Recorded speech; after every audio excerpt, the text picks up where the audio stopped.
Pro Club's your number one? Pro Club is the one based on the feedback. Original sauce has been the authentic original content from the creator. I've done like deep research on this. What exact brand at what price point would you consider being the most worth it, most bang for your buck? You might get that first purchase for your brand easily. That's going to be easy because generally speaking, a lot of people buy off of like impulse or they just want to test it out. But let's see that customer come back for another shirt. And what happens between the first time and the second time is the wash. I love the adventure of it, you know? Like entrepreneurship, I recommend everyone.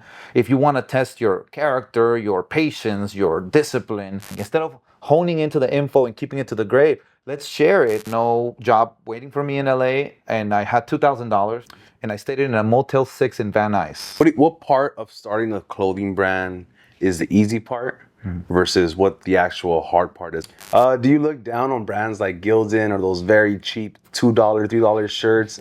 This week's episode, sponsored by Junkie Cartel, the number one streetwear brand in all of Los Angeles. They just dropped their 2024 Halloween exclusive hoodie, available now at junkiecartel.com. Pull up, turn up, stay lit, and shout out to Junkie Cartel for sponsoring this episode.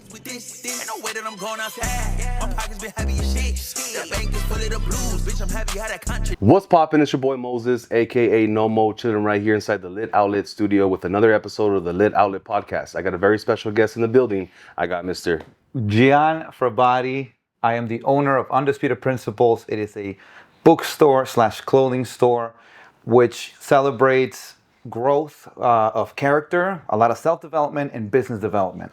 That's basically what I do in a nutshell. Welcome to Southgate. The first and last time you're probably ever going to be in Southgate, because the only time people come to Southgate is to be on the Lit Outlet podcast. Have you been here before? Dude, great question. I don't think I've been here, so thank you for having me. Good. So that quote sometimes is true, sometimes it's not. Are you originally from Los Angeles? No, so great question. So I was actually born in Peru, South America. Oh, cool. So my mom's Peruvian, my dad's Italian. Another weird mix going on there. My dad actually immigrated to Peru with textile machines from Italy. Interesting. To benefit from the quality of the wool from Peru. We have this Pima cotton that is sought after by many companies, and so my dad saw an opportunity there, and he thrived with his machines coming from Italy. Met my mom. I'm born. And then at 12 years old, it gets tough in Peru. It gets really tough, and we had to immigrate. It's the typical. If you're an immigrant like me, you'll know this. So we did immigrate to Miami. Miami is the closest thing from Peru geographically because the plane ticket is the cheapest. However, LA, the layout of the entire LA and Lima, which is the capital of Peru, where I was born. When you look at the maps, they're so similar. Weather, the ocean is the same, so similar. So when I grew up in Miami, if you want me to go deep into that, I would love to. Yeah. So to Miami, right? So and I'll tell you how I get into all these things. So moving to Miami, first of all, at 12 years old, not knowing the language it's a whole experience in and of itself. Like you're very out of place. You have to catch up. You got to get the language going, and so.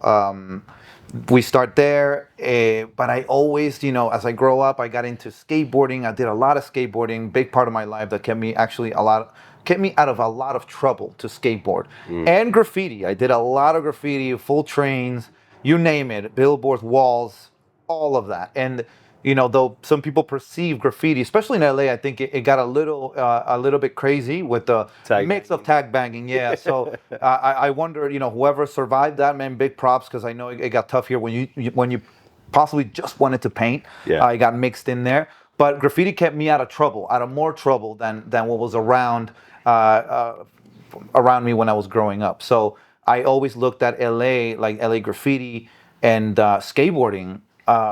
As the mecca, the place where it's at. And then so I leave high school very confused. I don't know what to do, what to be. I'm still like in my immigrant, like learning the country, and I graduate. So it's like I'm just confused. Everybody should have it figured out, including myself, and I don't know what to do. And so I guess the first thing to do was to go to college, I guess. That's I think what you should do. So then I enroll. And I'm still confused. But then walking around the campus in downtown Miami, I found this store. This store I went to buy a spray can, and then they had all these streetwear brands in there, right? And so in Miami, it was a novelty to have the Diamond Supply, Obey, the Hundreds, right? Super like. If you had that, you were probably the only store that had it, right? Come to realize later on that here is just a culture, but in Miami it's novelty, right? And so they hired me, and I worked there.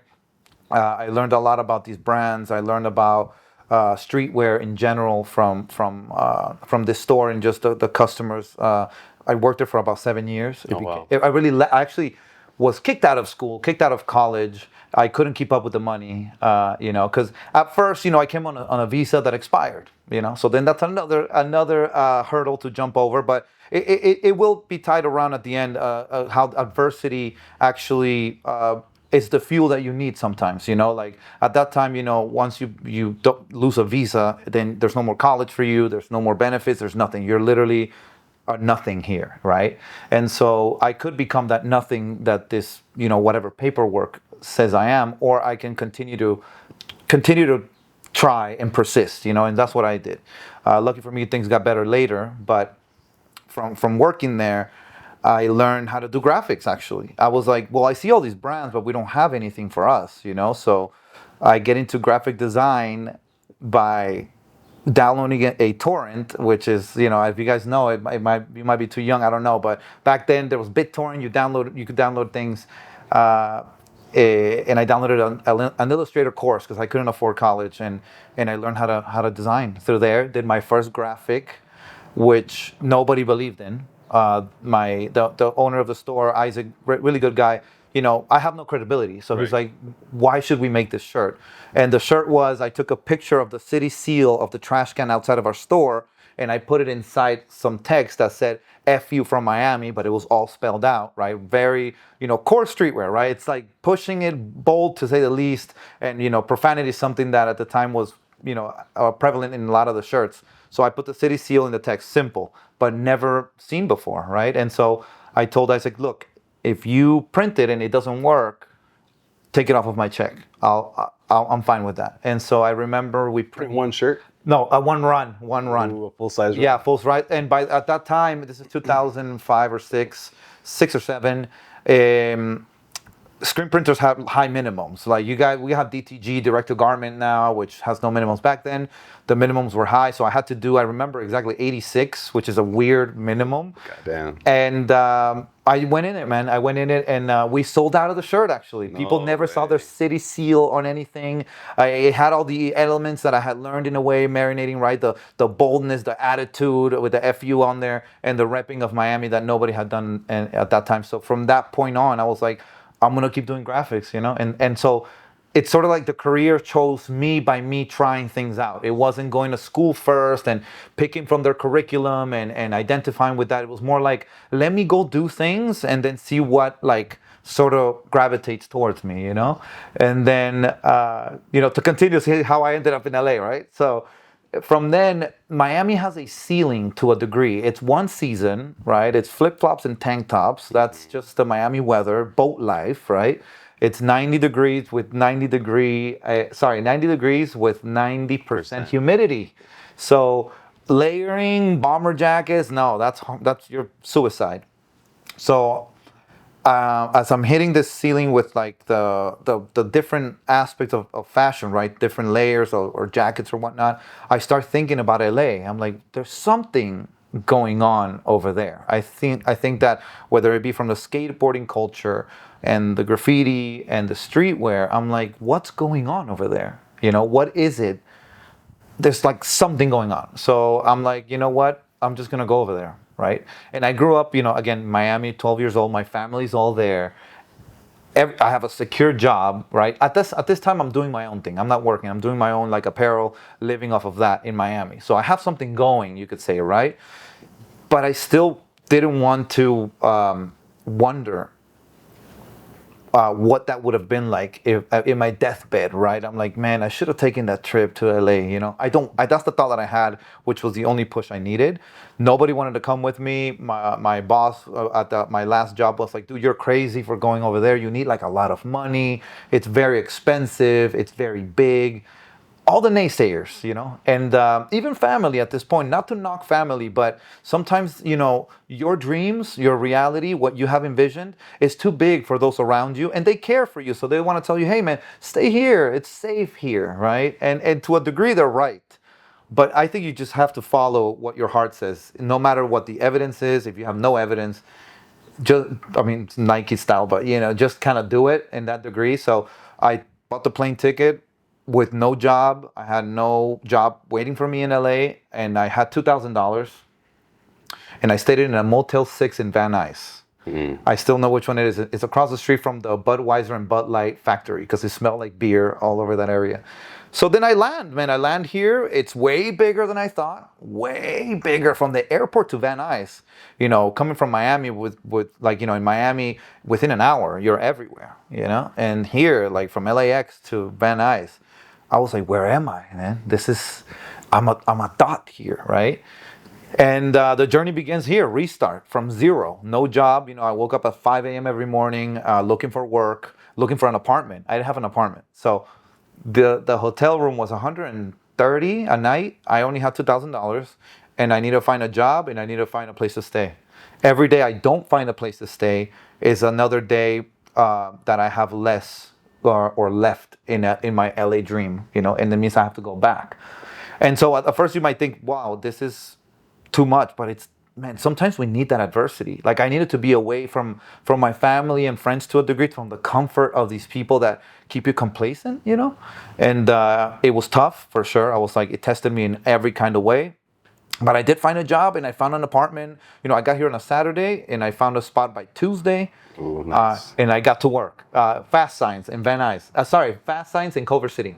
Making signs, baby. I told them I had experience. I had never done a sign, but you know, sometimes, you know, that fire of like, if you don't make, like, there's no plan B, you know, plan A or plan A. And I think sometimes that is very good for all of us to have this no cushion, no guardrail. Like you have to make it happen. And your brain begins to work in ways that, you know, I think I couldn't have imagined, you know. And then from there, just working here, my goal to come here was apparel. I was like, I want to dive deep into apparel. I would take trips to Main Street at the Fashion District every Saturday and just walk it day in and day out. You know, that was my only day off. And when I had an hour break at Fast Signs, I would drive to downtown and just walk it.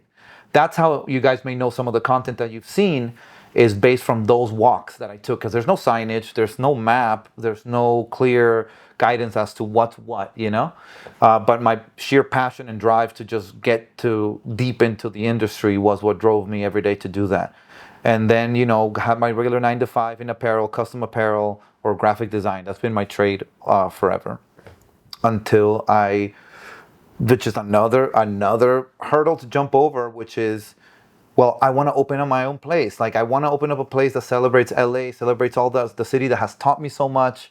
What better way than to give it a physical location where people can come read the books? You know, we have a book club at the shop. It has over 100 members, free to join, and give back that to a city that has given me so much from from afar, you know. So we have the book club. We have art shows once a month there for artists to come showcase their art, and not to mention all the information that I like to share for everybody to grow as quick and as possible. And I think it has to do with my own challenges, my own challenges that have made me the man that is worthy of reaping the rewards, but also how can we avoid the next person to go through all of that to get here? Like, here's pass the torch right here, but you're still gonna have to bust your behind. It's not gonna be easy, right? But that's how we evolve, I think. Instead of honing into the info and keeping it to the grave, let's share it and allow everybody to not only challenge me, because I want to be challenged as a brand too. I don't want to be like just chilling, resting on my laurels and not get challenged.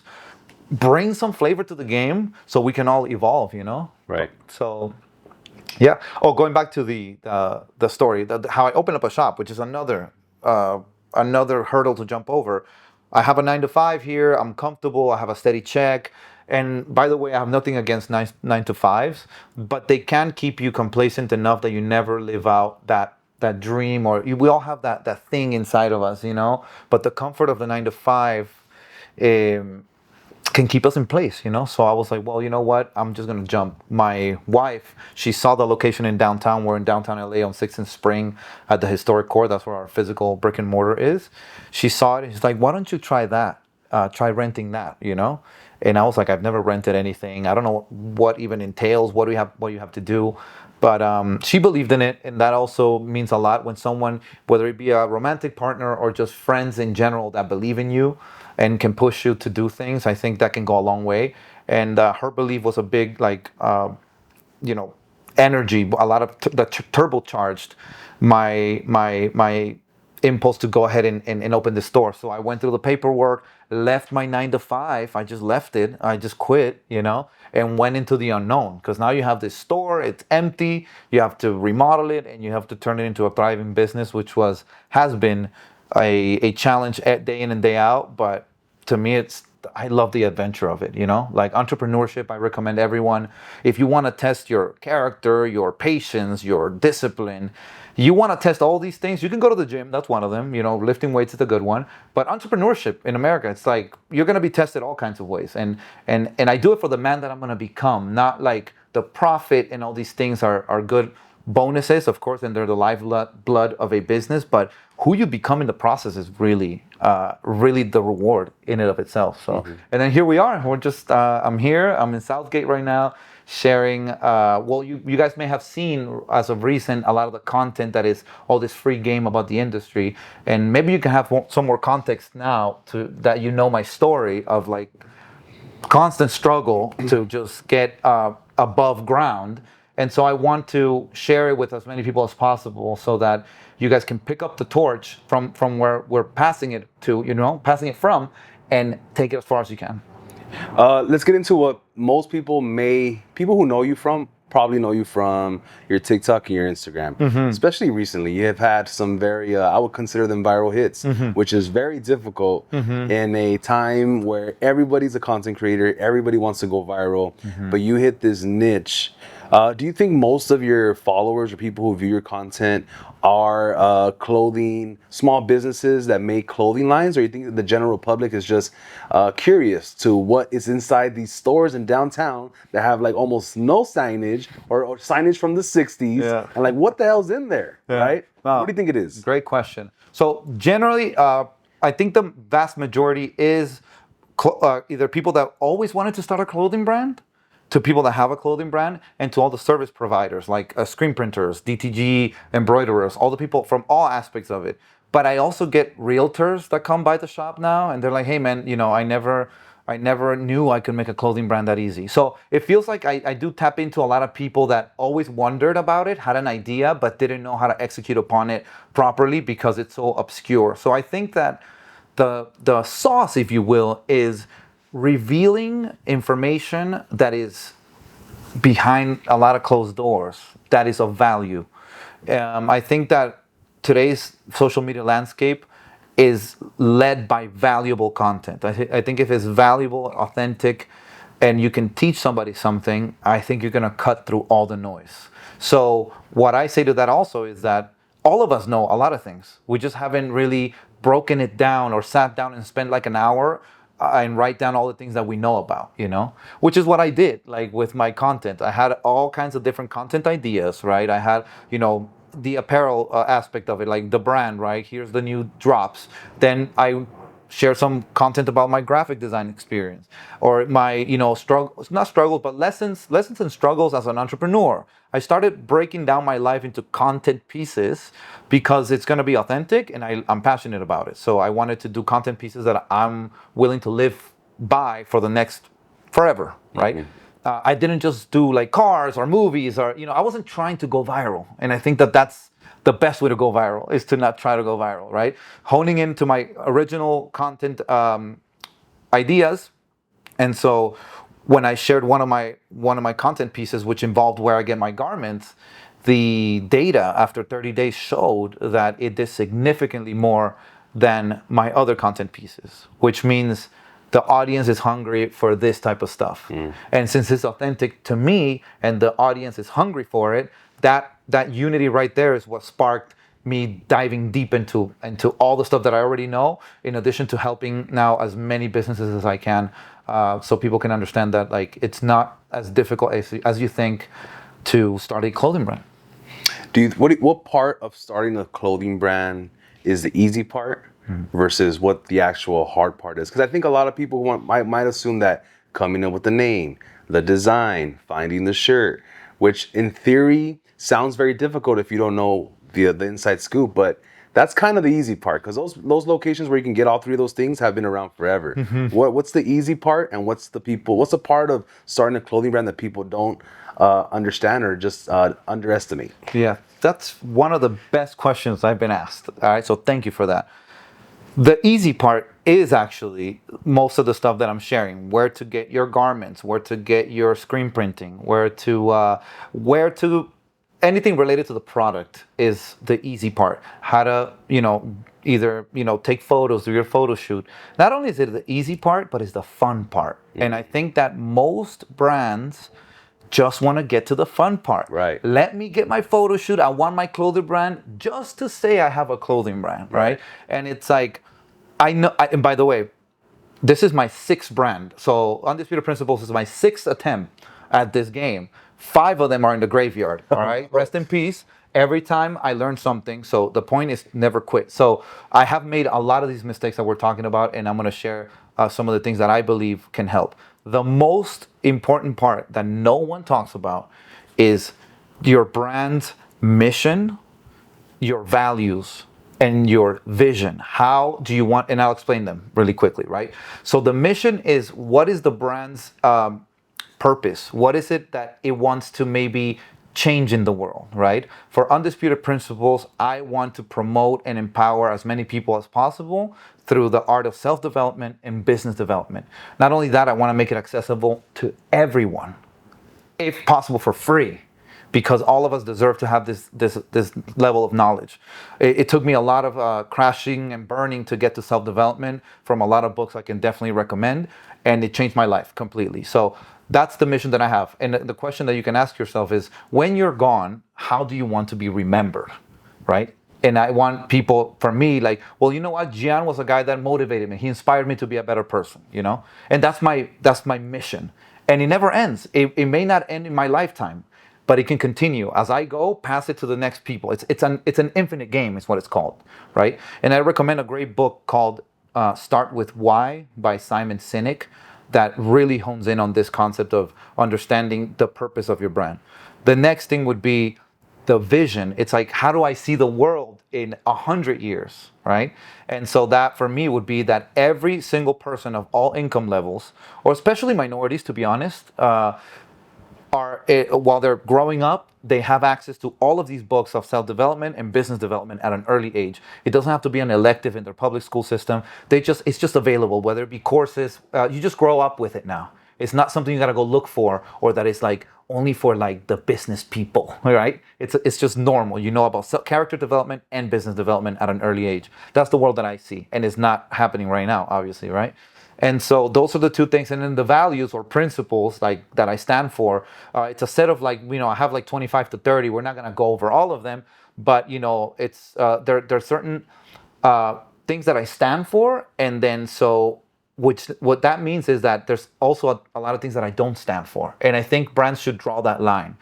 The best way to explain it is the USA has a constitution. That in and of itself is a set of values. They have different values that the nation was founded on, right? Of course, there's amendments, you can change them later, but there's a set of principles or guidelines that the country operates through, right? So I think a brand should have a personal constitution as well. Like, what do you stand for? And whatever you stand for, the opposite of that is your enemy. So I stand for, assuming 100% responsibility for everything that happens in my life. Full transparency, which is why I share everything, right? Cooperation and unity with all, right? And I push that by cooperating with as many people as I can. So my enemy is division, right? I don't stand for division. When I see people dividing people, that's my enemy.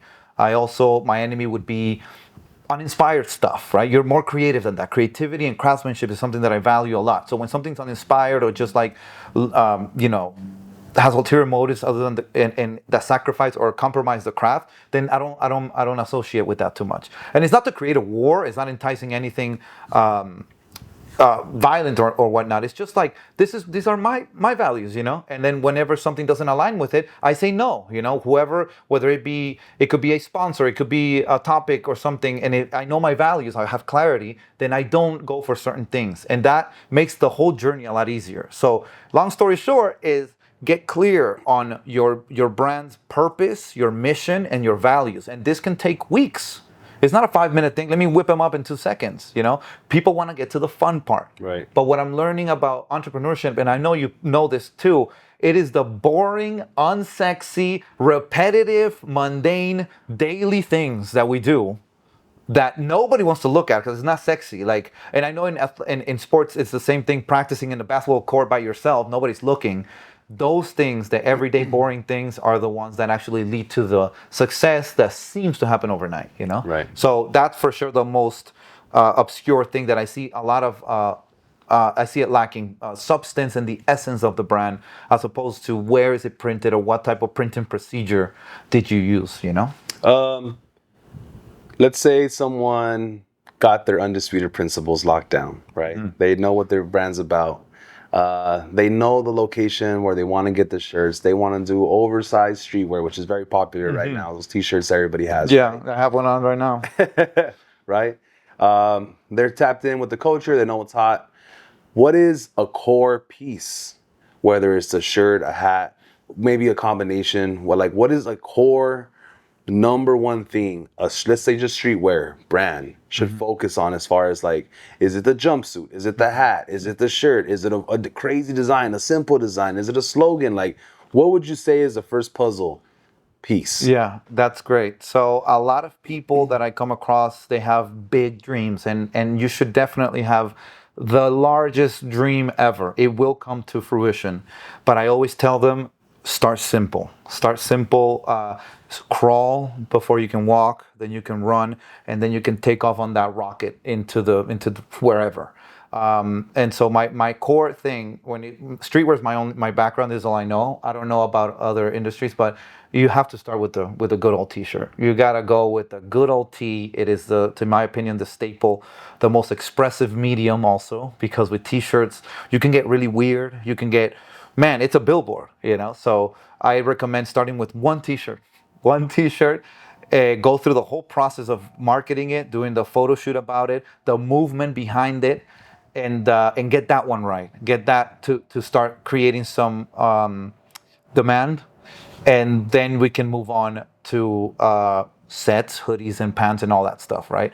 If you want to, though, you can start one tee, but when it comes to printables, for sure the method I recommend is screen printing or DTG or just printables, right? Not cut and sew, which means you're sewing garments together, which can put you out of business faster than I can finish the sentence. Start simple with already made blanks. You know where to get them, or we'll share that as well.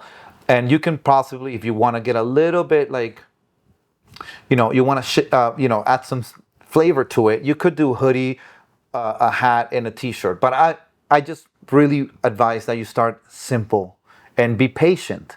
There's no rush.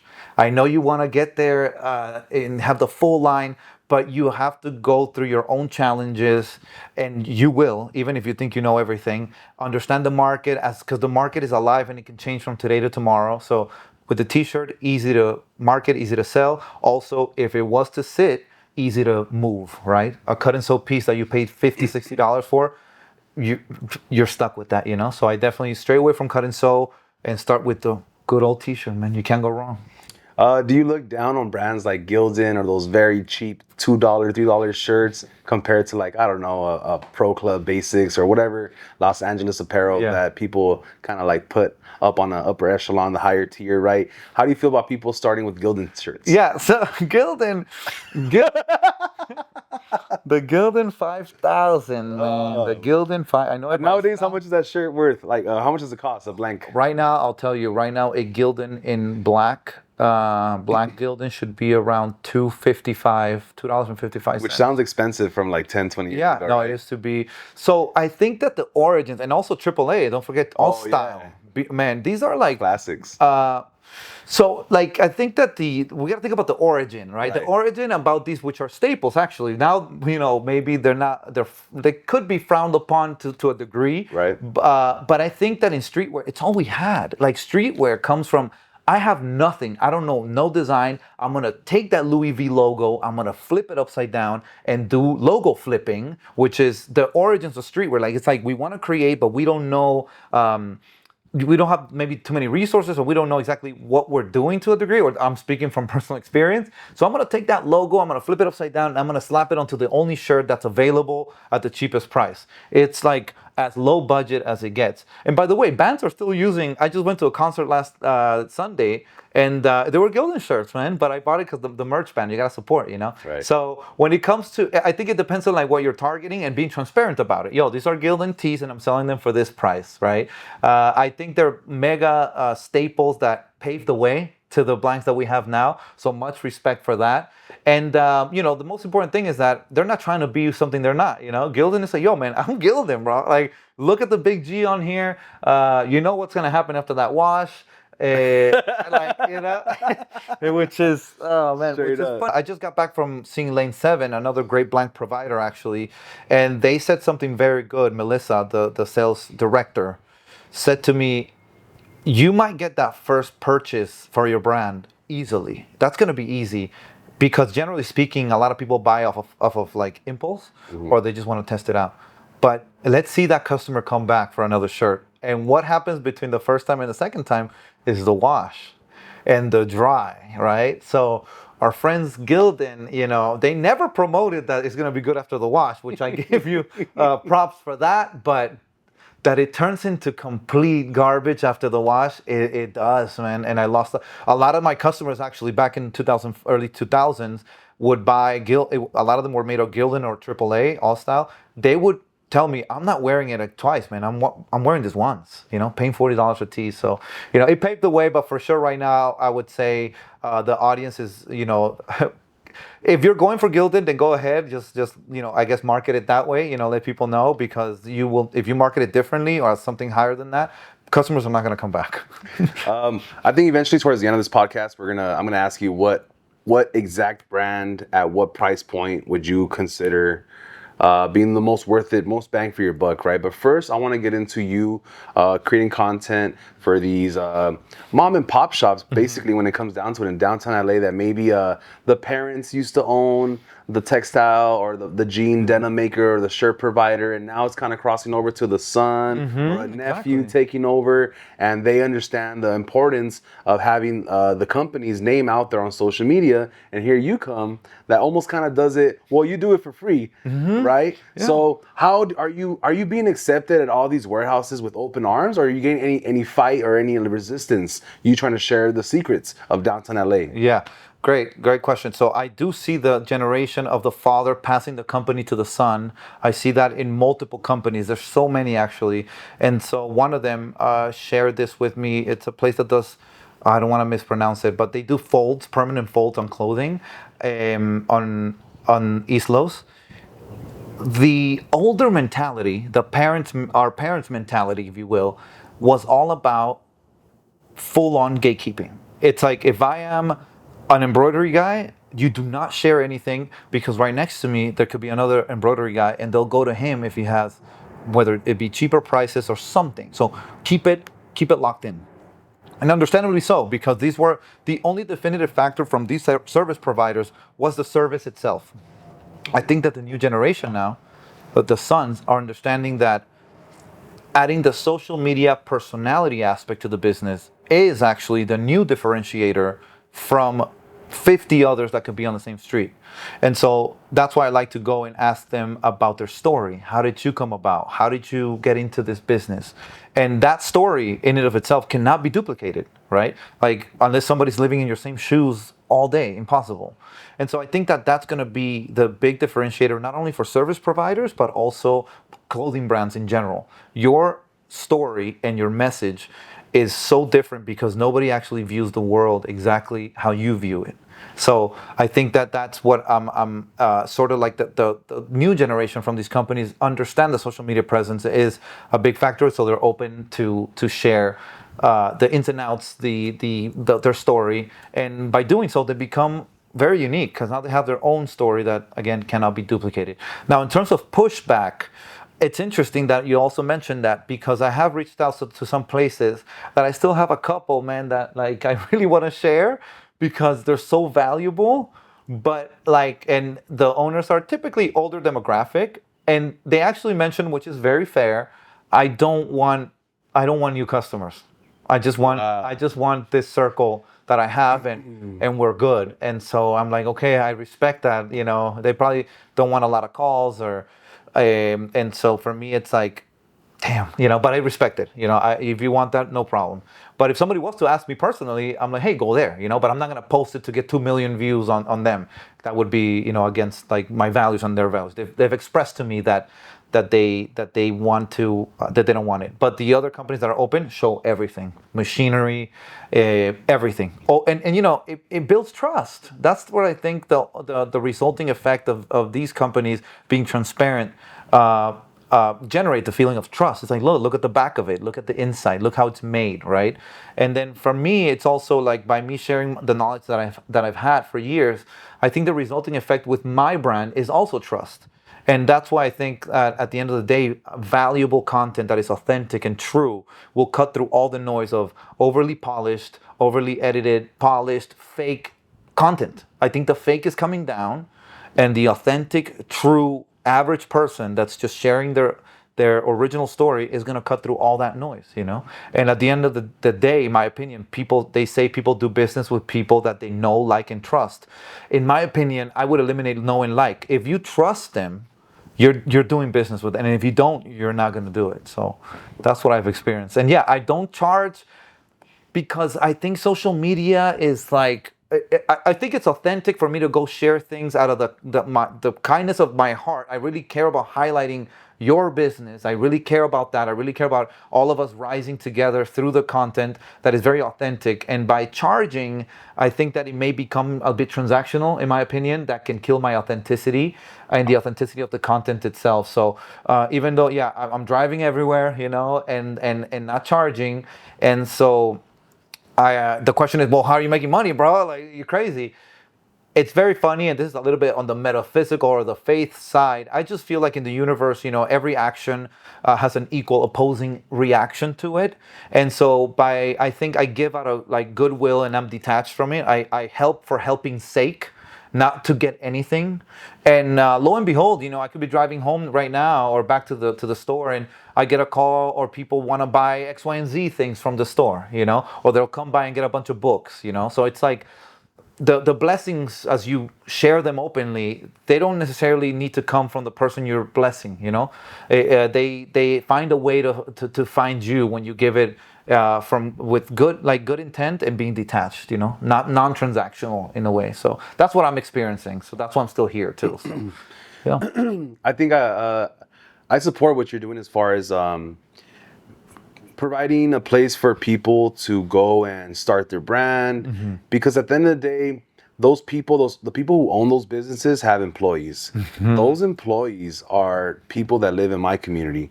My mom used to work for that's interesting. a clothing brand called LEI. So she was a sample cutter for like 25 years. Eventually, the company went out of business, went to China. My dad was a factory worker. He made cabinets, metal cabinets that you see at schools and offices. In 2008, the company went under. That business went to China, right? A lot of these companies are forced, when they get really big, because of taxes and other excuses that they have, to shut down huge factories here, move the production to China, because it just makes more sense money-wise. But when that happens, people like my parents get displaced. So by you shining a light on these small little companies, you're increasing the work that they need, and when there's too much work, they have to hire more people. And hire people, because I pride myself in living in this kind of community where it's the working class, it's the people behind the chef, it's the people cleaning up in the hotels and at the restaurants. This is the neighborhood that I live in, right? Yeah. With kids like me that I love that my parents are part of the working class, but maybe I don't want that for myself. I don't want to take over his company job. I want to start a business and supply jobs and stuff like that, you know? So I really admire and see what it is that you're doing. But do people leave like hateful comments? Because social media can get ugly, right? Or do you get bad DMs on the regular? Yeah, so I'm definitely going to answer that question, but I thank you for highlighting that aspect of the industry at large, which is, yeah, it is a lot of people's parents. I just left a company called Red and Blue Jeans, one of the last large manufacturers of denim here in LA, and he did explain to me that he had his duty, Mateo, the owner, big shout out to him. His duty is to take care of his people, to give them, a steady income for them to thrive. And the pandemic, it's not an elephant in the room, but that pandemic did shift all manufacturing from domestic to overseas. It's just impossible to compete. It shouldn't be competed with. It's just two apples and oranges at this point, right? But then the question is, what happens to our domestic one? Does it have a place? Is it even worthy, right? And the answer is yes, it is. We just need to educate people about how making something domestically where you can go see your tailors, your seamstresses, take people behind the scenes with your brand and show that you're doing stuff made in the USA or made in LA has a worth. It has a premium. Nobody perceives LA as cheap, And so I think taking people behind the scenes and letting them know that you can slap on that made in the USA label on your garment. Now you don't have to compete with the overseas companies anymore. Now you can position yourself at a premium price slash luxury brand, and I think that that's the way that everybody can coexist. You can justify the labor, which is expensive, rightfully so, here in the U.S. or L.A. specifically, by marketing your brand or positioning your brand as a USA-made brand that makes items with attention to detail, with the storytelling that I mentioned earlier. All these things will place you way above these other turn and burn, soulless, mindless brands that are just about speed and productivity, but they have no soul. So I really feel like with the content, I'm sort of educating people to understand that, number one, LA got it. Like, people from New York are messaging me like, hey man, is there another you in New York? And I'm like, no, dude, let me know. I'll train them up, Yeah. But people are at this point, they're like, I can't believe all the stuff you can make in LA or in the USA in general. So going over a little bit of the results, I've highlighted screen printers, pattern makers that were like, kind of slow on they have their same circle of customers, right? And this is the big dilemma that I definitely think is worth mentioning from a manufacturer standpoint. The manufacturer makes the product for big brands. Let's say, whether it be Supreme or the Hundreds Streetwear or any luxury brand. So when they make the products for them, that's essentially, each piece is their portfolio piece.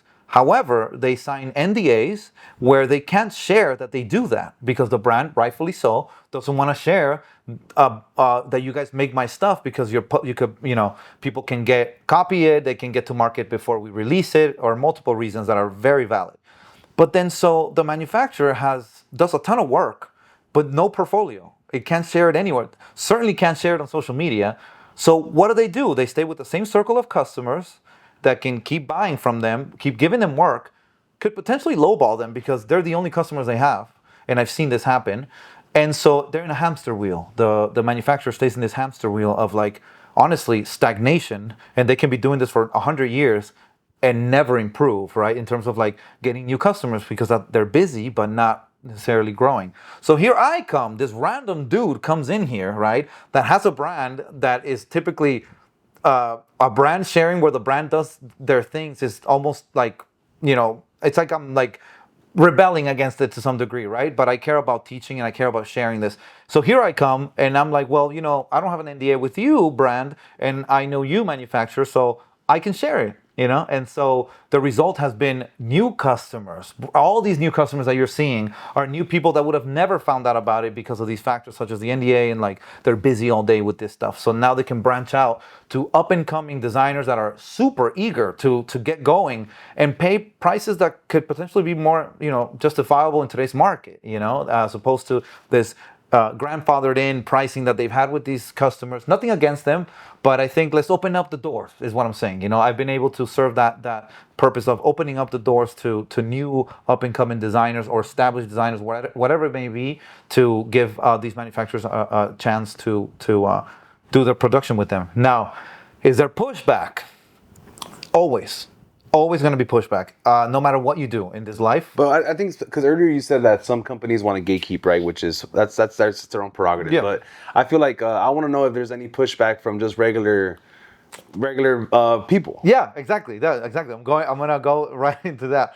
For sure, there's pushback, and I think whatever you do in life in a social way, dealing with human beings, you're not ever gonna get 100% like love. There's always going to be some pushback. You maybe even if you're getting mostly pushback, I still think you should persist because it may be something so new that a lot of people are against it. So I think that if you believe in yourself, you believe in it and persist, it'll eventually grow. But there has to be the pushback, and I love it. We're dealing with social media. I do get messages where they're like, why are you blowing up the spot? They're going to raise the prices.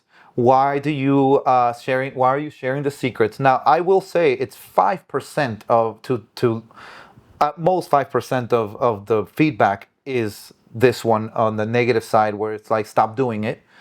And I don't like engage with like arguments or like, hey, what do you mean? I try to understand them. I'm like, tell me, what do you think is, the problem with sharing something that can help a fellow business owner as well as up and coming brands? And then they go into this conversation that we talked about earlier, which is, well, they're going to know where they get my shirts, and then they're going to take from my pie.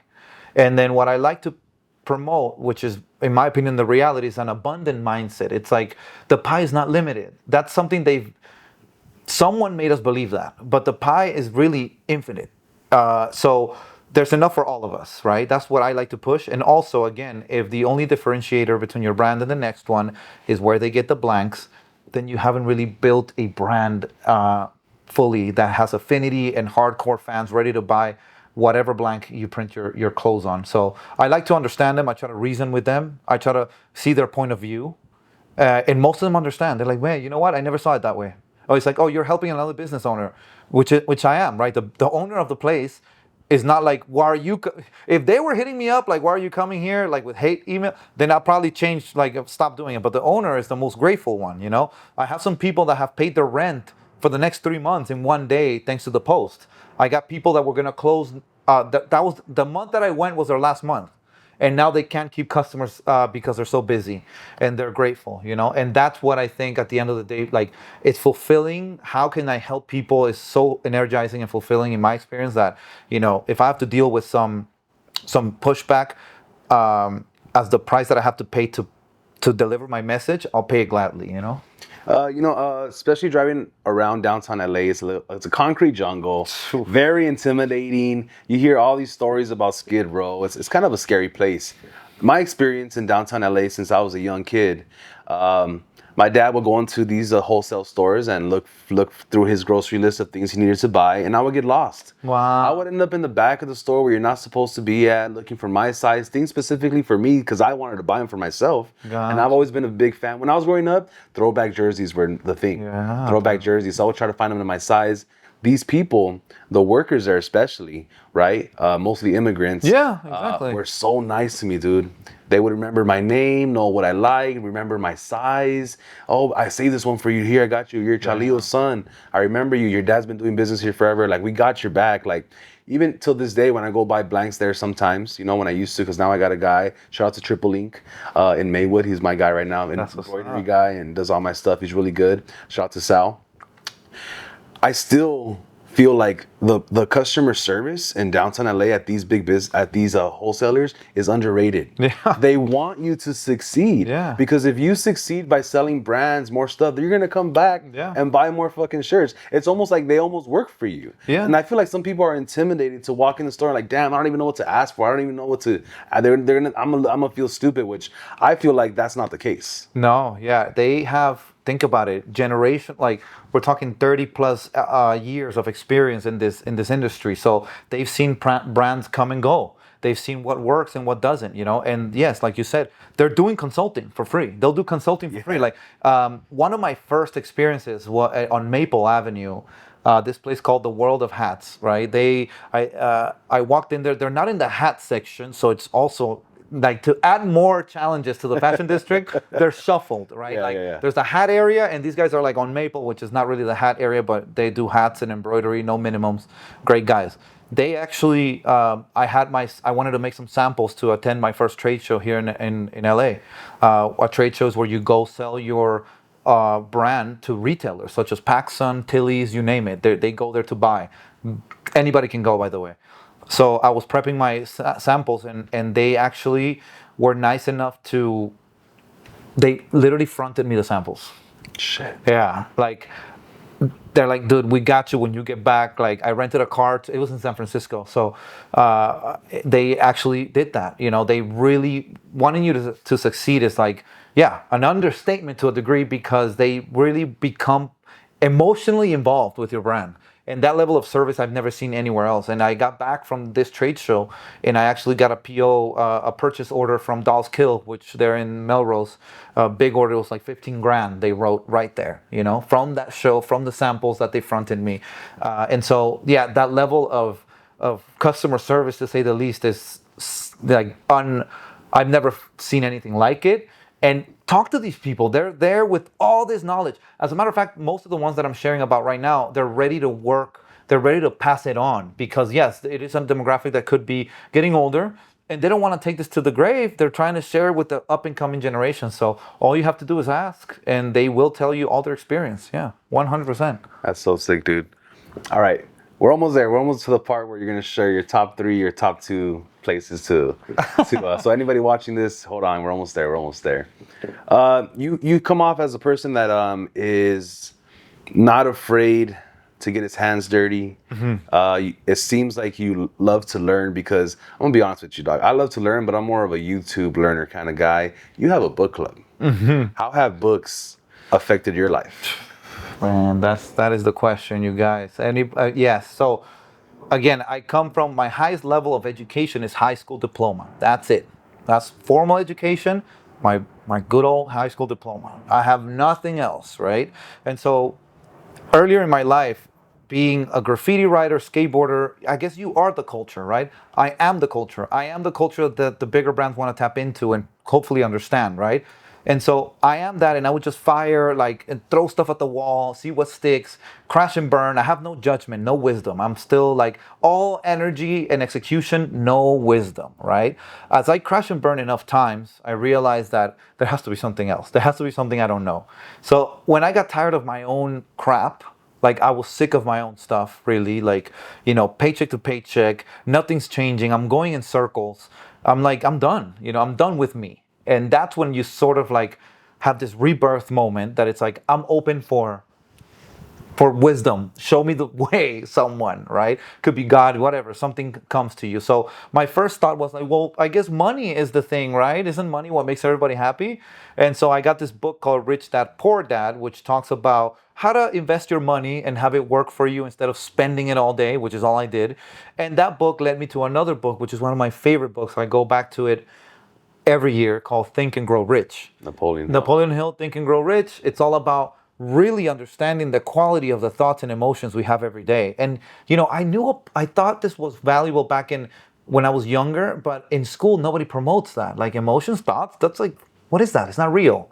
But it turns out that your thoughts, emotions, and constant dominant thoughts do dictate the way you see the world. So that book changed my life. That book changed my life completely. From that book, I delved really deep into self-development from actual human beings that have done it. They literally put it in books and tell you how they did it. And the story repeats from struggle, rags to riches. It's there, So now the books are I have this background on street, graph, and skateboarding, which is the culture. And I can now supplement that flavor, because I want to make sure that it doesn't come off as like that the street side has no value.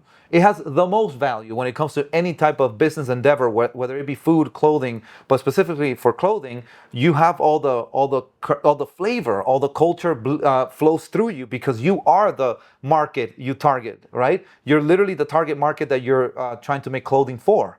And so just supplementing it now with books of character development and business development, mixing the two, street knowledge and book knowledge, is what I think is a perfect unity that has changed my life for the better. But I always say, do not forget, do not be ashamed of your past, of what some adversity, like I just shared, I was here on a visa, the visa was done. I'm an undocumented immigrant here. Like, boom, I'm nothing. Going to jail on the weekends for driving a car without a license. Thrown in jail. No bond for me, right? There's no bond from an undocumented person. Sorry, bro. You got to stay here, right? And, I could have hated it. And at the time I was resentful, but you can use your story as an inspiration of how you can, first of all, not become what they're telling you you're going to become. Show the world that you can rise from all these challenges, all this adversity, into continuously crafting your life, and you can inspire someone right now that is in the situations that I was, right? I can inspire them, like, keep at it, man. Keep at it. You will overcome all these things. And so that's how I think of it, man. Yeah. You went from 9 to 5 to taking the plunge and opening up your own shop. Yeah. How many years have you been have you had your company and your own spot? I'm going on my 4th year now that I've had the brick and mortar. When you jumped into that 4 years ago, you haven't bounced back to a 9 to 5? No, I have not. How easy or how hard? Yeah. Was it harder? Did you think it was going to be harder? Was it super easy? What do you do to keep afloat? Are you going to month? Talk to me just straight first-time business owner. Yeah. with a brick and mortar. Yeah, 100%. So all the money so while I was in my 9 to 5, which, by the way, when you're in your 9 to 5, I would recommend, if possible, that it's in the industry that you want to open up a business about, because you can learn what they're doing right and what they're doing wrong, right? So I always stayed in apparel, whether it be designs for apparel or whatnot. I was working at this company that did all the graphics for major soccer teams. And, you learn what they're doing right or not, and I'm grateful for it, because I thought about my 9 to 5 as my investor. Every check that I got, I figured out ways to put some away. And that's what I recommend everybody. Put some money away that is besides your bills. You need to do it as soon as you get that check, because if not, it's gone. So I saved for about a year. I put some money away, and I didn't save that much, man. I'm telling you, it's not like an insane amount. I think it was just close to 10 grand. So it was more than a year. I had other savings, right? That didn't take me just a year. It took me longer, but I had that much, close to 10 grand. Now, the rent for my place was, say, the month, first, last, and security, 3 months. So let's say the place is 3 grand, so that's 9 grand. So everything that I had saved up went into the opening of the store, and then it's just crickets at that point, right? So what I think is the best part that happens that people don't maybe highlight enough as a small business owner is, once you get into this uncertainty of like, okay, I have my steady check. No matter what you do in any 9 to 5, you can, every 2 weeks, you're going to get that steady check. That's good, but it's also killing our adventurous side and the side about us that is willing to take on challenges and uncertainty. So once you open up a business, it's nothing but uncertainty. And so my brain began to work on areas that I never thought were possible before. So as you're in this uncertainty of like, okay, I got to make next month's rent, the brain gets to work. It gets to work on creativity. Like think about our ancestors back in the cave days. Like creativity is a result of a problem or like some challenge, something that's happening to you that you need to get creative about. If you're complacent and comfortable, I don't think we're gonna get too creative. So I think creativity is a result of adversity. Actually, I would go as far as to say that. So you need that adversity, that uncertainty, and so now it somehow manages to sustain itself, make some profit, and I get to be here for another month and another month. It's not like there's no aspect of being behind rent. Thankfully, so far, it's steady. I have this vision of what I need to do, and I go at it every month or every to achieve it. I have this mental aspect of what my expenses are, and then I go at it through value and creativity and provide and be able to make it. I've been able to make it. Yeah. Yeah. Congratulations on that. Thank you, man. I know Thank it's you. not easy. Hold on one second. All right. You have to use the restroom. You open up your own shop in downtown LA. You come up with you save $10,000. At what month, at what point did you decide, you know what, I'm going to start making videos? Was it out of necessity? Were you just bored one day? Okay. Were you consuming a lot of videos before you started? What was the inspiration to get you to this point as far as having immense following and immense views? Man, you asked the best questions. I swear, man. Hey, man, you got to come to this podcast. All right, so Thanks. That's a great question to ask. It is adversity. So all the aspects about the store, which is something that I will definitely speak deeply about soon, is that you think that when you build it, they will come. That is the mentality, especially downtown LA in the historic core. Dude, done, Easy, right? Easy, yeah. Foot traffic, the most foot traffic arguably would be in downtown LA. That's where people walk. Well, it turns out that the landscape and the way people find out about things is changing. People don't really find out things in an adventurous way, like let's drive around. Especially, I'm 2 blocks away from Skid Row. Downtown LA gets this bad rep in the headlines of the news, which is not true, by the way. I've been there for 4 years. I leave at 9 p.m., walk by myself with orders and valuable things, and none of that is happening. But just don't believe the negative headlines of the news that try to capitalize on fear. All right, I just want to say that for downtown, because we have a lot of people, not only in the fashion district but downtown itself, that it's very difficult to get over this negative connotation of the homeless. The homeless, by the way, which I'm super cool with every day in downtown, they actually protect the store. They're walking around. They're the ones that look at your shop. They tell you somebody, hey man, there was somebody there, and I actually told them to leave. So the experience that you see or you hear about is not reality, and I have extensive comments in my content trying to enlighten people in this regard, that downtown is not as negative as people perceive it to be. It's just one headline, but nobody's reporting on all the days that all the buses make it on time, all the workers make it home on time, all the people that come out to all the bars, groups of girls, children out there with their babies. Like, nobody reports on that because it's not news. But anyways, not to divert too much, I'm really passionate about downtown. So back to the question, which was what was the necessity behind starting the videos? Yes. So going back to answering the question of how did I get on the content? I was observing that the foot traffic was good. I had the demographic in downtown on lock, whether it be residents or tourists. I have, the block is good. I have them, I'm good with them. They shop frequently. Now, the pandemic did have an effect on the residential aspect of downtown LA, meaning a lot of evictions, a lot of people couldn't make the rent. So a lot of the buildings have actually been empty for a while, right? And there's a new wave of people coming in now. So foot traffic did decrease for me. I had a summer that was way below than usual. So then I was like, okay, instead of saying, right, like most people say, oh, it's the pandemic or it's the homeless, which is what I hear about a lot about when it comes to businesses being affected in a negative way. I was like, wait, what am I doing? What could there be something I'm missing?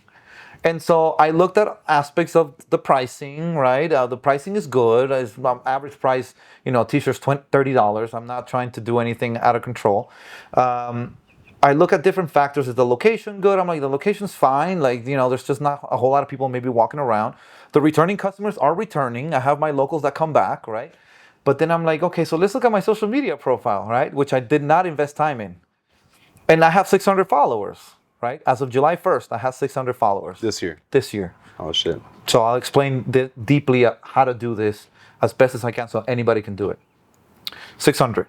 Out of those 600, every time I post a story, 200 people look at it. That's a big engagement, but it's just 600. And they only came by coming to the store and they're like, oh, I'll follow you. And then I just don't post anything. I'll do a story or two when I'm in the mood.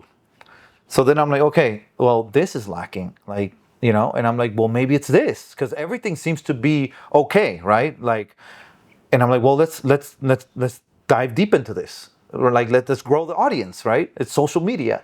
And so I went in, as I explained earlier, I honed in on the content of what the brand stands for because I have clarity on that. And I'm only going to post content that is in aligned with my values. So again, I did, my day-to-days, the struggles, and then the blanks. The where I get my blanks is the one that people really resonated with. So I shared a lot of that. Posting every day since July 1st. I've been posting every single day. And I've gone from 600 followers to 95,000 followers of actual hardcore fans that have been provided value. I engage with them. I answer every comment. I wake up at 4:50 in the morning to answer every single comment. And I realized that the eyeballs and the foot traffic is digital now. So my say about that is like, if you build it, they won't come. My thing is, build the audience and they will come. So I would suggest to any business owner, up and coming brand, with whatever you have right now, create content day to day, take them behind the scenes, share your struggles, do like a vlog. Like your life is going to be a reality TV show, but it's not fake. Not fake, it's real. And grow your audience because people want to see your journey, and the brick and mortar is after. It's not in our generation or our parents, it was brick and mortar, then people, then audience. Now it's backwards. It's audience first through social media, and then the brick and mortar to nurture the community. I do art shows at mine. I do the book club meetings. You got to do something beyond the product or service to create an experience that people would want to come down for. Otherwise, in an Amazon world, it's like, can I just order it online? But if you want to just sell your stuff online, go ahead. But I like the brick and mortar as a place where like I want people to come by for an experience. So like I'm having a full punk band play in the store soon. I met them at a show on Sunday. They're from Long Beach and they're gonna play at the shop. So that type of stuff is what people I think is beyond the product or service that can compel somebody to leave the house. Because otherwise, man, I got everything on my phone. Like, why should I come out, right? So that's really the way I did it, man. Every single day. And just to add to it before we move on, because I think it's definitely worthy, TikTok and Instagram. When you start posting, if it's gonna be every day, which I went like a maniac, which it's fine. If you want to do that, go ahead. I encourage you to. If you're gonna do it twice a week, or 3 times a week, or once a week, make sure you do it that day, and you're consistent. That you don't miss that day. Instagram and TikTok are considering you a partner content creator. So what does that mean? You got to be reliable. So they're like, damn, this guy Gian from Principles, like, yo, he keeps posting. So we're going to distribute your content because you're reliable. If I post and I stop, then I make them look bad. So think about it that way. Like the consistency is way more important than it's the main thing, honestly, consistency. And just enjoy the crickets. Nobody's going to like it. 1 like, 2 likes. But if you keep at it, and you should know this also because you have your podcast. Like, it's at first it's crickets and people think that, oh, it must not be good. It's like, no, the crickets and the no likes is the price you pay for the visibility that you're trying to achieve. So I see it as the price and I pay it gladly, Do you treat TikTok and Instagram differently? Do you ever notice that people subscribe or interact differently from one another? Yeah, so I think they're very different in the sense that like I think TikTok original sauce has been the authentic original content from the creator. You can have, and I know this from TikTok, I've done like deep research on this. TikTok values the creator. They want you to succeed. So they'll push your content as far as it can go as long as you create it. So they want to make it as easy as possible for you to create content.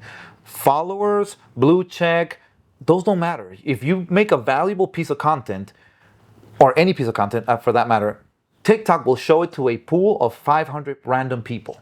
That's how it works. Within a certain amount of time, based on the likes, shares, and the best one, repost, it'll then grow it to 1,000 to 3,000 people, more niche down based on the content theme. After those 3,000 viewers, based on the likes, saves, and reposts that you get, now it goes to 5,000 to virality. And you can have 0 followers and no profile picture. So what drives it? Value and authenticity. How do you do value? Teach people something. I think, well, in my experience, it's teaching. You can be entertaining. You can be super funny. You can do a lot of things. Whatever you're good at. Everybody's good at something. For me, it appears to be teaching. And so that's become valuable and it breaks through all the noise. So TikTok definitely has that sauce down. Is native from them. I think Instagram and TikTok are both having a battle of the eyeballs, like who's gonna stay where. And so I feel like maybe Instagram is pushing more pushing for the smaller guys right now a little bit more. But yeah, it's about how can you keep them looking at the screen. You've had to, with the sudden growth, I would say that, what's that, the last 4 months, the sudden growth on social media that you've achieved. Did you have to allocate more time to this new department of your business, which is social media, that maybe you weren't even like you said, you weren't focusing on before? And how much time are you focusing on the editing, the researching, the posting? Because I know sometimes when I post a clip, I'm not just posting it to TikTok, Instagram, YouTube, Facebook, Snapchat, Threads, X. It's 7 apps that I post to, right? That's just me personally. Yeah. And each one takes about 5 or 6 minutes. So it's about 45 minutes to post one clip, right? Yeah. How much time do you allocate to your social media? Yeah. So now again, I wake up at 4:50 in the morning, and I'll go to the gym and all that stuff. And then let's say 8 o'clock, 8 in the morning. That's when social media begins in terms of editing. Editing somehow, lucky for me, the most viral video is the one where I'm not even in it. They're short as hell. They're like 20 seconds. It's like, where are you? What is it? Minimum piece. Nice. And that's because my audience is predominantly male. And guys, they go to Home Depot, they're like, yo, let me get a 2x4, like, boom, this size piece. They're not like, welcome everybody, and they don't care. Get ready with me. Yeah, nah, exactly. That's not entirely for my audience. They just like, yo, what is it? Peace out. And so that worked in my favor in terms of editing. But yeah, I sit there and edit through CapCut, which is an app created by TikTok. Is it on your phone? It's on my phone. Okay. I edit on my phone, and it's very intuitive. I mean, you guys see the videos. I'm not doing anything out of control, but the captions and the voiceover and all that is very intuitive on the phone. I have it for desktop, and I'll do like a basic editing for a YouTube video because I do like 15-minute interviews or something. But yeah, it takes a lot of time. It takes from 8 o'clock, potentially 10 a.m. And that's when I leave to go to 2-3 spots that I'm going to highlight today. So I really don't get to my store till like 2 p.m. now, which my hours are typically 11 a.m. to 7. And so it does take a bigger chunk of the day. But I think that we need to take social media as the cornerstone or the main lifeblood of your business or movement. It is not a add-on. It is not a bonus. It is the way people find out about new places, get information, get word of mouth. It's all through that black mirror. So I would recommend that the more serious you take it, you're going to see the benefits. And I'm seeing them because people will come to the shop at any time. If I'm not there, they'll wait. And then they'll buy some of the apparel because of the value that I've been providing. They're like, yo, I don't even do apparel, but I love the videos. I got to take a book and I got to take a shirt. Nice. And I don't sell them. I don't really sell, like my social media content is barely selling anything. It's like 80% valuable thing that align with my principles. 20% I'll say, yeah, here's the latest stuff that I got in, but very little. So it's almost like the unselling art, right? I sell by unselling, and the feeling that I convey through the principles, which is that of empowerment and motivation, leads people to go buy a piece of clothing that resonates with that feeling, you know? Last question before we get to the top 3 places. Yeah. I know you guys are dying to find out. AI. Yeah. I've definitely used AI to help me come up with designs, because honestly, I feel like I'm not the greatest artist when it comes to that, but I feel like I'm a great coach. I like to create a symphony of my embroidery guy, my supply guy, my person who draws for me, and then I kind of get this little gumbo. I put it in the pot, and I create something, right? Yeah. Because technically, I'm not the greatest editor. I'm not the greatest audio guy. I've learned things little by little because of the end goal where I want to be at. I've used AI, and it's my last drop with the Liddy shirt. Shout out to anyone who bought that. Was my best drop ever. Cool. And it's my first AI drop. That's what's up. Okay, so it helped me come up with this idea, and I just sent it to somebody, and they fixed it for me, right? God. How do you feel about using AI for your designs? Yeah. I thought the questions couldn't get better, man. Okay, so on a fundamental level, what is AI allowing people to do, right? It's allowing people that didn't have access to create to be able to create now. Otherwise, you have to sit in a 4-year college that who knows how much it is for tuition, or be pretty savvy on Illustrator, Photoshop, and all these other apps, right? What if, I don't know any of that? Like, AI is allowing people to have access to that. Because I think that at the core, all of us human beings are creative beings. All of us. If you're a human being, you have creative capabilities. Now, the means by which you create can differ, right? Somebody can spend like me over 12 years in Photoshop and Illustrator, and I know more intricacies about design than an average person that doesn't know anything but can now create. To me, that's a beautiful world to live in. I want to give access, open the doors.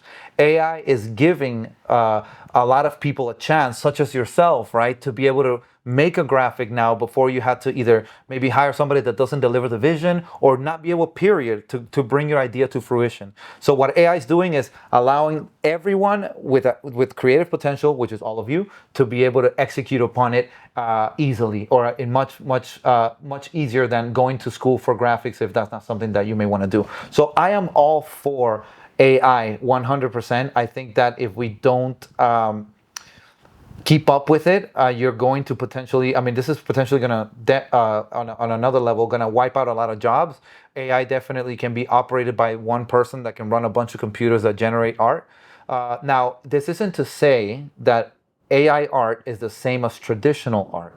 Like, if you're going to sell some art at a gallery painting and you're saying that you did it and it was AI, then we can have some problems, because a traditional artist that spent years with his brush is like, hey man, like, you know, they can be upset about that, right? Which I had some education through the debate that I had posting about this.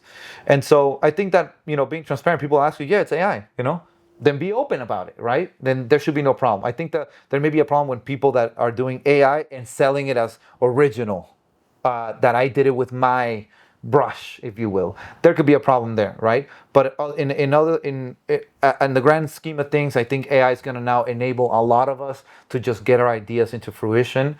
And I think I'm an evolutionist. I think that it's time to evolve. Bring more people into the game so that the current brands can be challenged, so we can step up our game, right? If all of us get challenged by people that, you know, didn't go to school for art, can now create a graphic that can potentially either go viral or challenge your brand, then good. That means that I'm resting on my laurels too much. Time to get up. Let's get in there. You know, I'm all about that. So I support it if used, I guess, in you can say an ethical way, right? Like being transparent about it. Cool. I do some graphics for my clothes like that. You know, I can sit there and do fire. I can draw and all that stuff, right? But I can sit there for 2-3 hours drawing a flame of fire, or I can have AI do it in 10 minutes, right? So it's like, you know, I'm transparent about it. That somebody asks, yeah, that's AI. We finally made it to the part that you guys have been waiting for, especially if you are an up-and-coming brand, maybe an old brand that wants to spice things up, or just someone who wants to learn more about who, what, where, and why. First, I want to ask you, who makes the best black blank tee? You can even get into like the cotton versus polyester type. Where can you get it, and what's the value price? What are some of the ranges and prices? Who makes the best black tee overall? Okay, so for black tees or any color tees, I would have to go with the one that I'm wearing, which is the Keys blanks by Sky Sportswear. They have solid colors as well, but Sky Sportswear is the place that I've been buying blanks since like 2016 when I moved here, and I've learned a lot from their curated selection of blanks. Like it's literally Blank Academy, and now they're making their own blanks. So I feel like that's the most fitting person to make their own blanks. Somebody that's been selling blanks for so long is now making their own because they understand what the needs are of the customer. So for that, I would say Keys by Sky Sportswear. They also have Basics by Sky Sportswear, which is oversized, also very heavyweight. The price point, it may have changed, I'm not sure, but I think for the dozen of these is $7. It's on the higher end, but you won't regret it. I mean, if you see the videos, I'm only rocking this. I do wash them, but I'm only rocking these tees. They're like my favorite so far, thick neck. And so that's the one I gotta go with. From a less price point on a t-shirt, heavyweight, I feel like my audience is more about heavyweight, not lightweight, but we can go into that. I think for lightweight, which is thinner, like more fitted, I would do Bella Canvas. The Bella Canvas 3001 is a good choice. It's about $4.75. And the good old, maybe, honestly, for a heavyweight, I would go with, I'm blanking out on the name. Hold on, it's called, Cotton Heritage. They're from here, also from LA. Cotton Heritage heavyweight tee has a really nice stretch to it, good price point and very good fit. And the people ask me, "What shirt is this?" when they buy my designs on them. So those would be the blanks, I think. Yeah. Okay, here, this is just a straight up LA question: Pro 5, Pro Club, or Shaka? Bro, Because back when I was in middle school, I'm 34 years old. So back in the early 2000s and up to 2008 in high school, you were judged on what shirt you wore, because a lot of times these shirts, Pro Club, Pro 5, and Shaka, which are probably all the same shirt, you could only wear it once or twice before you wash it and it gets faded. So what a lot of us would do, because we're poor, is we would wear it one time regular and then maybe once or twice regular and then flip it inside out. Wow. Whenever the other side got dirty, so then your tag would be exposed, and then you're like, dude, you're wearing Pro 5, dude, you wear Shaka. Like, Pro Club was always supposed to be number one. Yeah. So I would just be curious to see which one you like, being a professional in garments. No, thank you for sharing that, dude. I thank you for educating me on the years where in high school or whatnot where these staples were present. They didn't make it. I'm not too familiar about them in Miami, right? Okay. About that. So thank you for sharing that, because I can share with you hard data that I'm about to share when it comes to those three. First of all, any of those three are always instant virality when it comes to posting about them, which I actually left Lane 7, another blank provider, and I told them, hey, these guys, like, there's something there about, I don't know if it's the weight or something, but I think it's become the brand has been embedded, right? Yeah. How it's like Coke and Pepsi. Gotcha. And then there's always a Dr. Pepper weird guy. Yeah. Gotcha. That's trying to capitalize and gets a little bit of the market, but it's always the two contenders, right? Pro 5 and Pro Club. You would say. I want to say, honestly, based on the feedback that I get endlessly, it's Pro Club. And Pro Club was always $1 more. Oh, okay. So it was a flex. You're 10, 8 years old. You got $5 left, and you used to go to the liquor store to buy them, or these places that only sell T-shirts, T-shirt Land, or $5 shirts, whatever these stores, right? And if you had the Pro Club on, like, oh, this guy paid an extra $1. Like he's going to a party, he's going to a dance. Like, oh damn, Pro Club was always $1 more expensive. Gotcha. So how interesting that a blank company, instead of the decorations, right, became a brand in and of itself. And then each collar was different.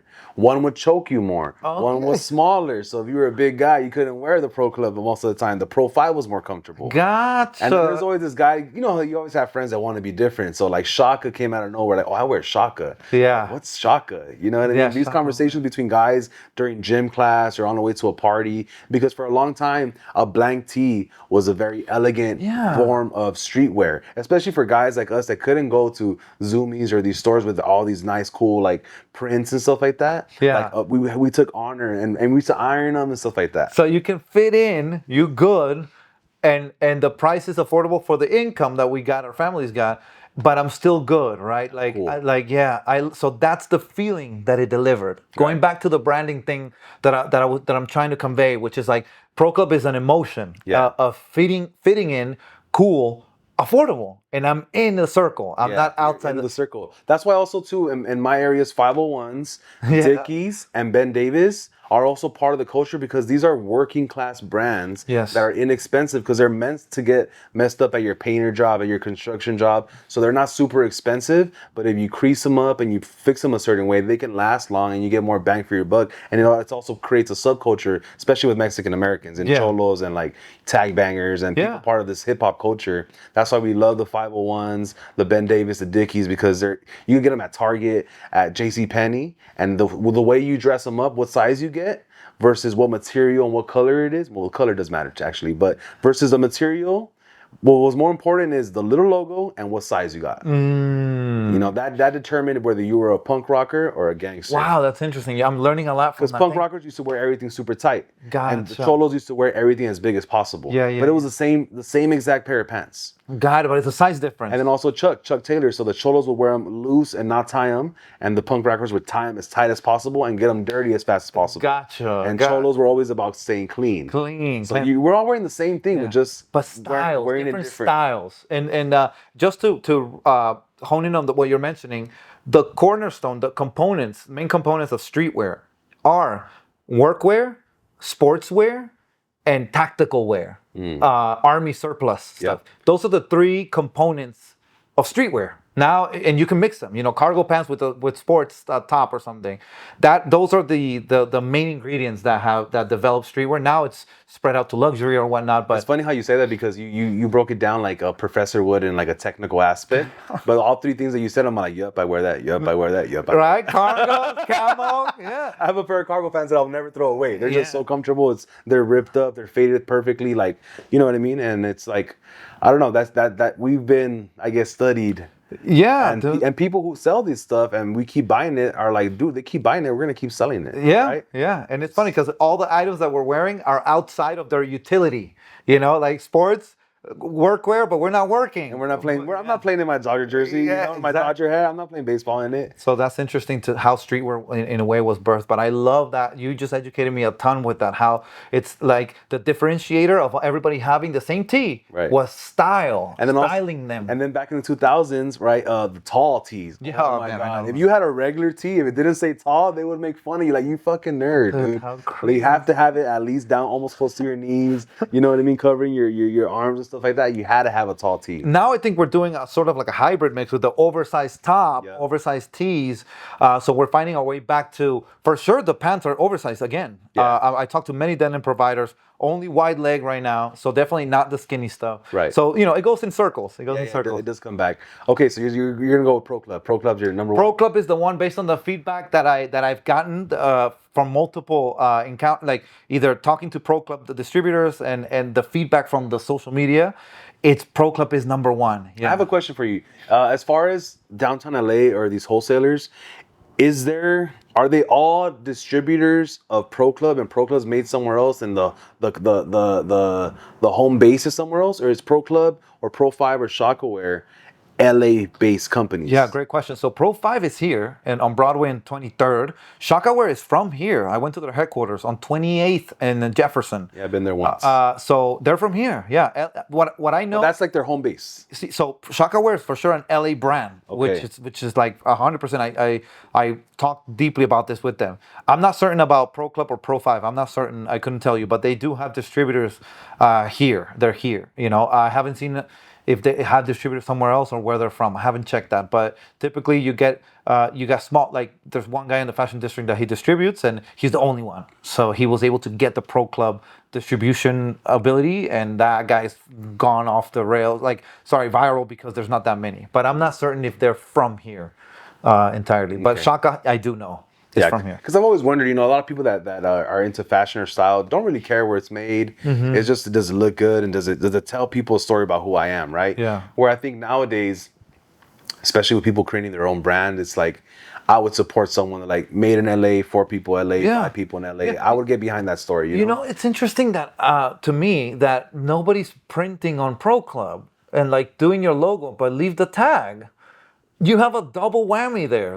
Yeah. You have the history and the emotional connection of fitting in that we all had in you guys had in high school, right? For Pro Club with your brand. Like how? Or I think what it doesn't make sense because it would be like ordering McDonald's fries, knowing that everyone loves McDonald's fries and they're cheap. Yeah. And then you add something to it and then resell it. Even though like you could put Wagyu or expensive brisket on it, but the fact that it started off as a McDonald's fries, you're like, I could do this myself. Yeah. Like there's no mystery to it. It was good. It's good as it is, maybe, It was just sometimes if it's not broken, don't fix it, right? Yeah, I don't know. And then also too, Pro Club is one of those shirts that if you wash it a couple times, you're done for. It's over. I've never had a Pro Club shirt longer than, if I had to guess how many Pro Club shirts I bought from the age of 12 to right now I'm 34, it's got to be close to 1,000 shirts.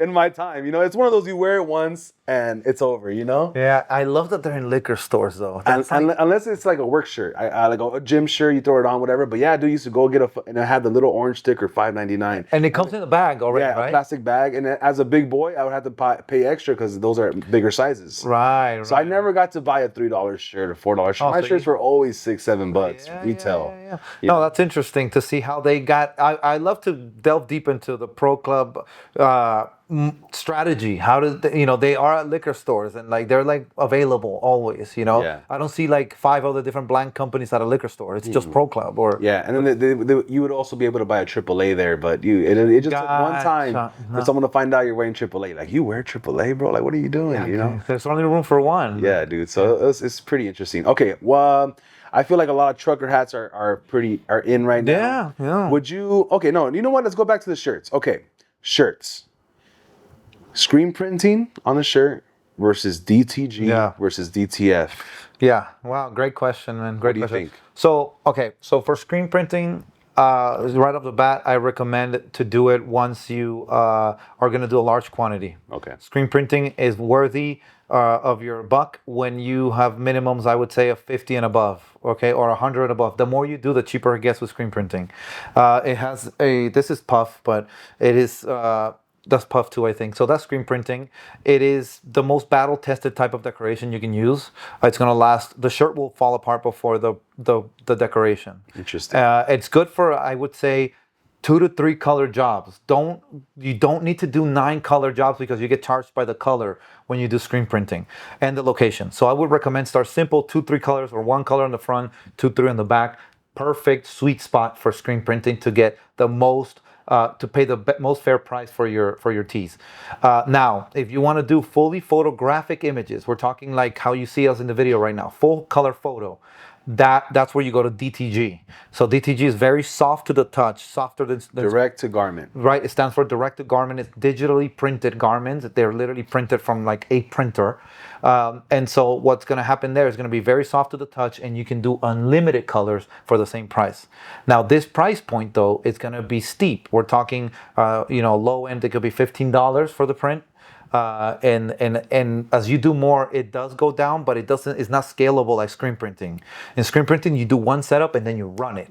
With DTG, they're doing the same setup, if you will, labor every single time. So the price can't really get that much cheaper, but you will get fully photographic imagery. So if it's not fully photographic, go with screen printing. And then DTF, it's the newest technology, which is not printed directly onto the garment. It's printed onto a film. It's DTG on a film that then gets pressed onto the garment. That one is similar to DTG, but it has a little bit of a rougher feel. But you can get wild with it. You can go over the seams, like your hoodie. You can go over the seam, and in screen printing, you can't go over seams because it'll mess up the machine. And with DTG, it also typically doesn't do it, but you can do over the seam designs. You can do all over print, like on the side of my shirt. So it gives you more freedom in terms of placement. Also unlimited colors, and it's a lot more vibrant. Generally speaking, more vibrant than DTG. DTG can get the ink gets absorbed by the garment, and it can be a bit dull if some people that like to use less white than they should. The print may be a little dull on DTG, but in DTF is very bright. So it really depends on your needs. I think that to start, do DTG or DTF because they don't have any minimums. Most screen printers might have a minimum, although I have one with 12-piece minimum, so you can get started there. So it definitely is about the needs that you have. But all in all, in my opinion, when you scale up, screen print. Good old screen printing. It won't be replaced. Have you seen those shirts that like on the back, it goes from the back to the arms? What is that? Yeah. Those are called Spirit jerseys, like the Disneyland ones. Yeah. So the brand of the blank is called Spirit Jersey. Okay. And you can get it from Spirit Jersey, which has a seam. This seam that you see on my shirt will prevent printing from happening because, again, the seams are hard to screen print. But they put the seam all the way down here, which is probably where we're heading with these oversized tees. And now it allows you to load in the shirt and print that large print that goes, like there's no seam there, so you can continue to go. Is it a screen print or is it DTG? No, it's a screen print. It's screen printing puff, what you have on. The Disneyland one. And so is this. I got this one done at Sky Sportswear. Phenomenal job too. It's puff screen printing. You can also do vinyl. There's vinyl puff, by the way, which is like vinyl is another. You get like a roll and it's cut into your design. You take it home and you heat press it and it puffs up. So there's puff vinyl, so you can do less minimums. That's pretty cool. Yeah. Do you ever see or we ever shop around, let's say at a mall? Some are very retail, not hole in the wall, but like a big company, and you see like, damn, they're selling this for so much money, and it's a basic whatever tee. Yeah. What kind of irks you the most when you see it? Well, I do see if it's Gilden, then yeah, like they're not gonna wash this, Like let's think about after the wash and dry, and which is again lane 7 where I just came back from. They literally go wash test their garments before they're done, and print test them to see if there's some garments also bleed sometimes when you screen print them, and you're stuck with it. Would say a brand that doesn't care, but they actually test them through drying and screen printing to see that it's good after the wash and after the print. So I get a little bit bothered by, again, going back to craftsmanship. It's like, you're just trying to make money here, and Yeah. I don't have nothing against just making money. Money's the lifeblood of a business, but just making money for money's sake at the expense of the customer, that I don't align with. So But is there like a specific Nike jersey or an Adidas shirt or a Gucci hoodie that you see like, man, that looks so cheap, and they're spending it for $500 or something? yeah, so I think with Nike, they do cut and sew their own blanks from scratch. Okay. To my knowledge, I have seen them do some promo stuff on. Man, I don't know if it was Gilden or not, but I have. But they're dry fit tees, and they're cutting it and they're sewing it. From Gucci and them, that's cut and sewn. To my knowledge, they're like getting their own fabric, doing their own patterns, taking it to the cut and sew person, sewing the whole thing their own way. That's how they, that's differentiation to another level, Yeah. which you can do in LA too. I have multiple content pieces of how to cut and sew your own garment here in LA, but that's later down the line. And that's how they have their own fit, to my knowledge, like that. They don't use printables. Printables is the good old, from urban to streetwear. It's all we had. Like, all we had is some friend that screen printed, whether it be for their punk band, their rock band, or whatever band. Somebody screen prints, and we have access to this cheap shirt. So let's just start making merch. Yeah. We don't have access to cut and sew pattern makers. Like now we do. So Yeah. so the printables are still from these brands, these more established brands. I think that they still, since they've been in the game for so long, they cut and sew their own garments. So Okay, now let's move over to hoodies. yeah. Okay, what's your top hoodie out there, bang for your buck? Okay, so I think my top hoodie has to be from T Styled. They have an ultra. They call it max weight. I don't know what's happening, that the heavier the better. This thing weighs, I think, 3 to 4 pounds, maybe No 5, way. dude. And it's vintage. It's a mineral wash. It's similar to this.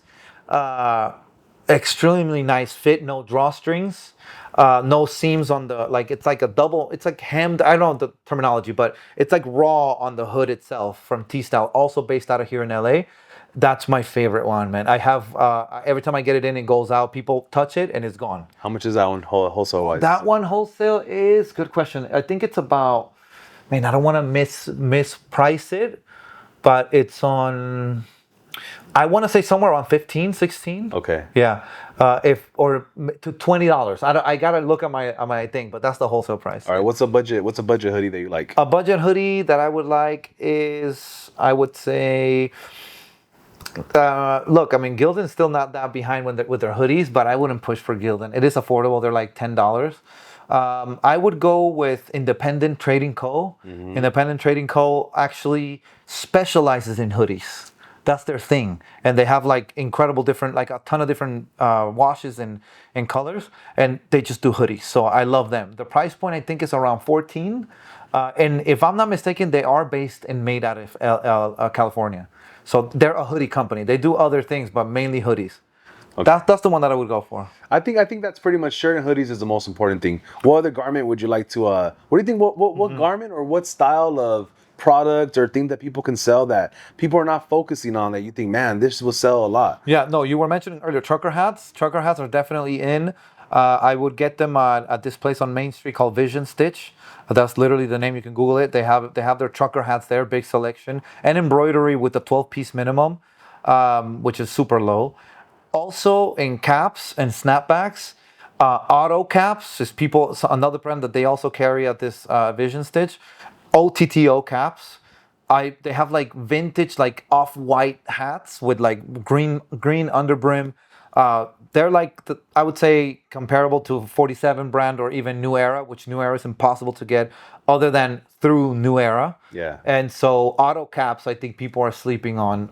If you don't know, if you're trying to decide on a cap, on a hat, they do that in bucket hats really well. Like the quality, I've had different companies in my store and they've picked up the auto cap without knowing. And they're like, I want this one because it has a nice weight to it. So That's what I would say for sure in terms of hats. You know what? I've been looking for New Era hats for many, many years. Why is it so hard to get blank New Era hats? So I think what happened is, well, from the industry, like, you know, what they tell me is that they were available all over the fashion district in downtown LA pre-pandemic.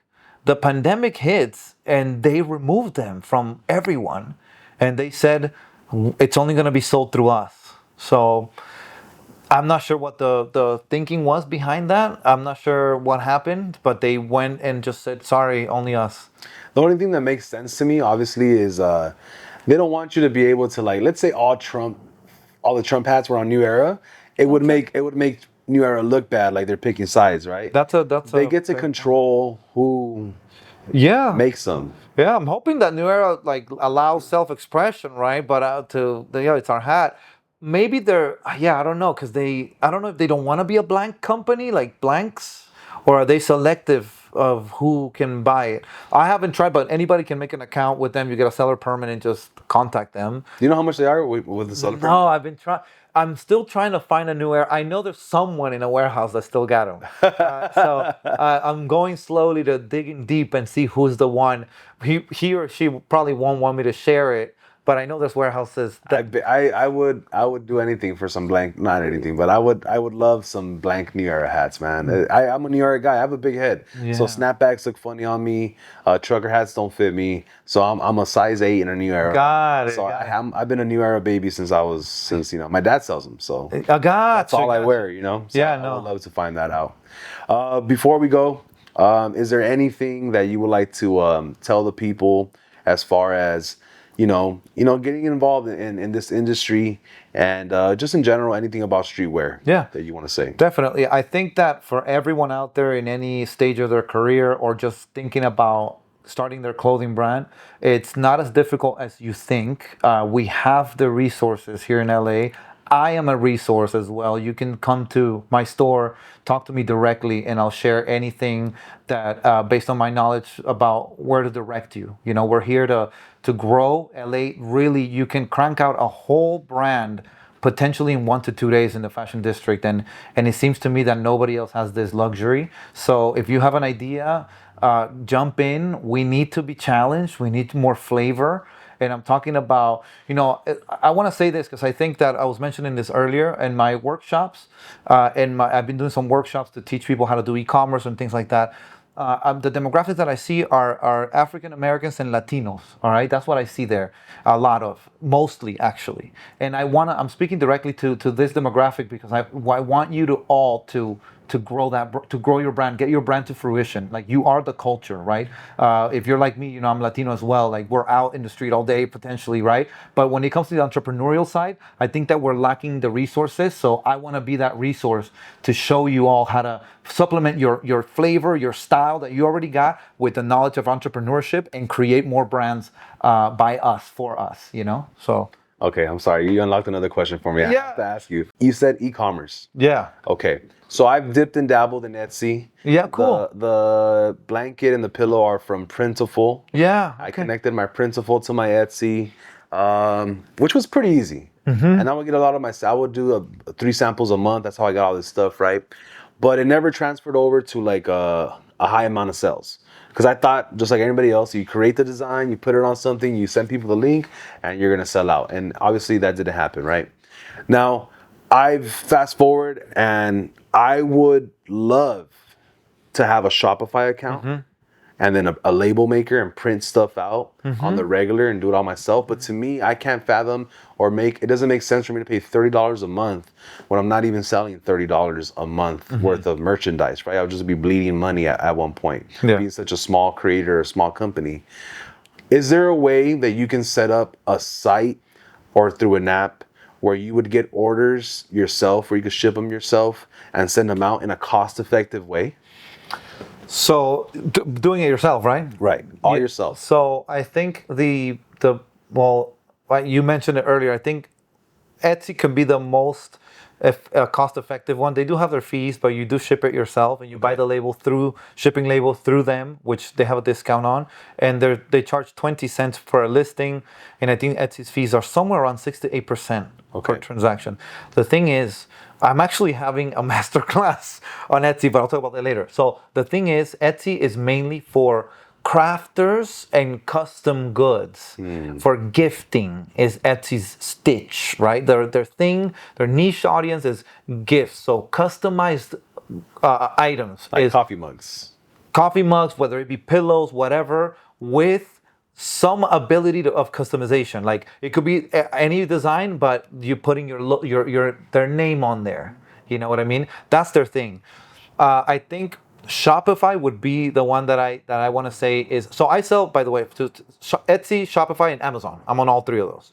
As a matter of fact, that's how I've been also able to fund my business, the brick and mortar, through the online sales. Okay. So big thing. Again, going back to like, it's not the physical location anymore. It's still either online somewhere, right? So Shopify for me, yes, I think they charge $1 for the first 3 months. But yeah, the normal monthly fee is $29. Their transaction is 2.9%, which is a lot less, and you can purchase your shipping label through them at a very discounted rate.